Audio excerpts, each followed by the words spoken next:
ಆಕಸ್ಮಿಕವಾಗಿ ದನದ ಕೊಟ್ಟಿಗೆಗೆ ಬೆಂಕಿ ಬಿದ್ದ ಪರಿಣಾಮ ಸಾಕಷ್ಟು ಪ್ರಮಾಣದ ನಷ್ಟ ಉಂಟಾಗಿರುವ ಘಟನೆ ತುಮಕೂರಿನಲ್ಲಿ ಜರುಗಿದ್ದು ರೈತ ಕಂಗಾಲಾಗಿದ್ದಾನೆ. ತಾಲೂಕಿನ ಹೆಬ್ಬೂರು ಹೋಬಳಿಯ ಕಾರನಹಳ್ಳಿ ಬಳಿ ಶನಿವಾರ ರಾತ್ರಿ ದನದ ಕೊಟ್ಟಿಗೆಗೆ ಆಕಸ್ಮಿಕವಾಗಿ ಬೆಂಕಿ ಬಿದ್ದು ಅಪಾರ ಪ್ರಮಾಣದ ನಷ್ಟವಾಗಿದೆ. ಚಿಕ್ಕಣ್ಣ ಎಂಬವರಿಗೆ ಸೇರಿದ ದನದ ಕೊಟ್ಟಿಗೆಯಲ್ಲಿ ಬೆಂಕಿ ಕಾಣಿಸಿಕೊಂಡಿದೆ. 20 ಕುರಿ, 10 ಕೋಳಿ, 7 ಹಸು, 2 ಎಮ್ಮೆ, 10 ಕ್ವಿಂಟಲ್ ಅಡಿಕೆ, 1 ಟ್ರ್ಯಾಕ್ಟರ್ ಬೆಂಕಿ ಗಾಹುತಿಯಾಗಿದೆ. ಅಗ್ನಿಶಾಮಕ ದಳದ ಸಿಬ್ಬಂದಿ ಸ್ಥಳಕ್ಕೆ ಭೇಟಿ ನೀಡಿ ಬೆಂಕಿ ನಂದಿಸಿದರು.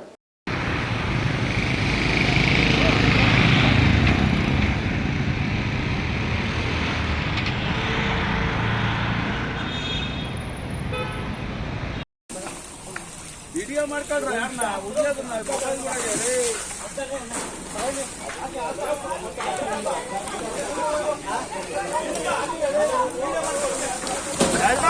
ನೀವು ಮೊಬೈಲ್ ತಂದು ವಿಡಿಯೋ ಮಾಡ್ರಲ್ಲ. ಯಾಕೆ ಹಿಂಗ ಆಡ್ತಾ ಇದೀಯಪ್ಪ? ಮಾಡೋರು ಸುಂದರಾಗಿಲ್ಲ, ಕುಂದಾಡೋದು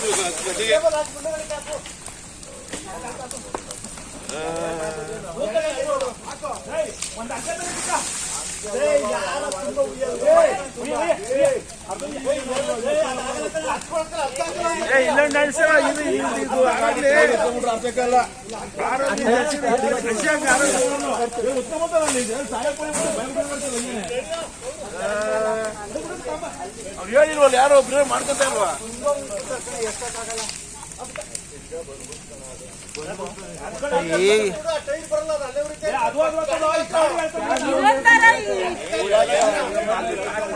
ಗಾಡಿ ಅದು